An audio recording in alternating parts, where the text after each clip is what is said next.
ஒரு குடும்பம் சுக்குநூறா உடையறதுக்கு நீ தெரிஞ்சுக்காம இருக்கிற இந்த 5 உண்மை உனக்கு தெரிஞ்சே ஆகணும். வாழ்க்கையில நிம்மதியா இருக்க இதை கொஞ்சம் கவனமா கேளுப்பா. முதல் விஷயம், யார் உண்மையா இருக்காங்களோ அவங்க தனிமையா தான் இருப்பாங்க, அது தப்பு இல்லை.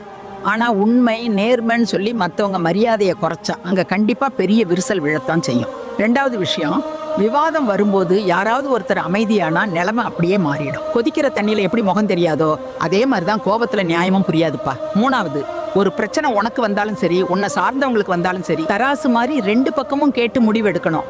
நீ காட்டுற ஃபேவரட்டிசம் குடும்பத்துல பெரிய குழப்பத்தையும் விவாதத்தையும் ஆரம்பிச்சுடும். 4வது விஷயம், குடும்பத்துல ஒருத்தர் தப்பான பாதையில போறாங்கன்னு தெரிஞ்சா என்ன நடந்தாலும் பரவாயில்ல, கண்டிக்க தவறிடாதீங்க. அவங்க பாட்டுக்கு திருந்தட்டும்னு விட்டா அது ரொம்ப தூரம் போய் எல்லாரோட நிம்மதியும் அழிச்சிடும். 5வது விஷயம், வீட்டில் இருக்க தலைமைக்கு பொறுப்பும் கவனமும் அதிகமாக இருக்கணும். உன் குடும்பம் உன்கிட்ட எல்லா விஷயத்தையும் சொல்கிற அளவுக்கு உன் நடத்த இருக்கணும்ப்பா. உன் யோக்கியதை சரியில்லைன்னா